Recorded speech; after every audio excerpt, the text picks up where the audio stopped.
Hi అండి, నమస్తే. నేను శ్రీలత. పురంకిస్ కిచెన్ ఛానల్కి స్వాగతం. మన కిచెన్లో ఈరోజు గుమగుమలాడుతున్న చాలా సింపుల్గా పొట్లకాయ ఫ్రై ఎలా ప్రిపేర్ చేయాలో చూపిస్తున్నాను.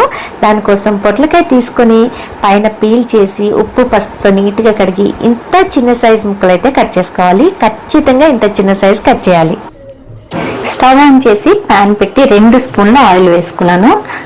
ఒక 3/4 స్పూన్ అంతా ఆవాలు వేసుకున్నానండి. జీలకర్ర కూడా 1 స్పూన్ వేసుకున్నాను. ఒక 4 వెల్లుల్లి రెబ్బలు కొంచెం క్రష్ చేసుకొని వేసాను. ఒక 2-3 రెబ్బలు కరివేపాకు కూడా వేసేసాను. మనం దీనిలోకి ఆనియన్స్ వేసేసుకుందాం. ఆనియన్స్, పచ్చిమిర్చి, ఒక 2 పచ్చిమిర్చి కట్ చేసి వేసాను. అలాగే ఆనియన్స్ కూడా ఎట్ ఏ టైం వేసేస్తున్నాను. నేను మీడియం సైజ్ ఆనియన్ తీసుకొని కట్ చేసి వేసానండి. కాస్త వేగిన తర్వాత ఒక 1/2 స్పూన్ అంతా పసుపు వేసుకోవాలి. ఈ స్టేజ్లోనే మనం 1/2 స్పూన్ అంతా అల్లం వెల్లుల్లి పేస్ట్ కూడా వేసేసుకోవాలి.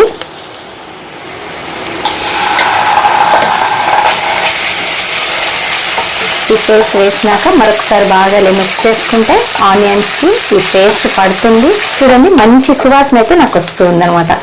వేగిపోయిన వాసన వస్తుంది.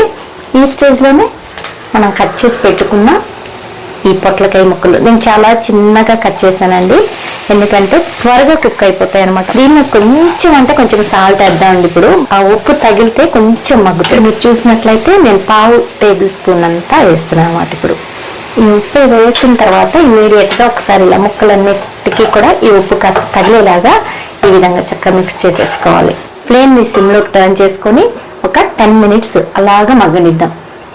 ఇప్పుడైతే మూత తీసి చూద్దామండి. మధ్యలో ఒక 2 సార్లు కలుపుతూ ఉడికించాను అనమాట. చక్కగా కుక్ అయిపోయింది. ఇప్పుడు దీనిలో మనం కావాల్సిన ఉప్పు అలాగే కారం వేసేసుకుందాం. ఉప్పు అయితే చూడండి, ఇందాక మనం కొంచెం వేసాం కాబట్టి ఇంకొంచెం సరిపడా వేసాను. కారం 1 స్పూన్ వరకు వేస్తున్నాను. అయితే ఇందులో మనం ఇప్పుడు ఒక సీక్రెట్ ఇంగ్రీడియంట్ అయితే యాడ్ చేద్దాము. చూడండి, ఎండు కొబ్బరి తురుము అనమాట. ఇది చాలా బాగుంటుంది. ఇలా ఒకసారి ట్రై చేయండి. ఎప్పుడు కూడా పొట్లకాయ అంటే మనం ఫ్రై లేదంటే పెరుగు పచ్చడి ఇలా చేసుకుంటాం కదా, ఇలా మీరు ట్రై చేసి చూడండి. పిల్లలకి చాలా ఇష్టంగా తింటారు.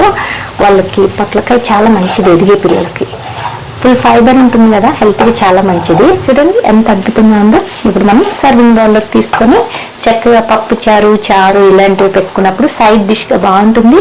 పిల్లలకి లంచ్ బాక్స్ ఇవ్వడానికి కూడా చాలా బాగుంటుంది. నచ్చితే మరి మీరు కూడా ట్రై చేయండి. అలాగే ఛానల్ని కూడా సబ్స్క్రైబ్ చేసుకోండి. ఒక లైక్ అయితే ఇవ్వడం మర్చిపోకండి. Thank you.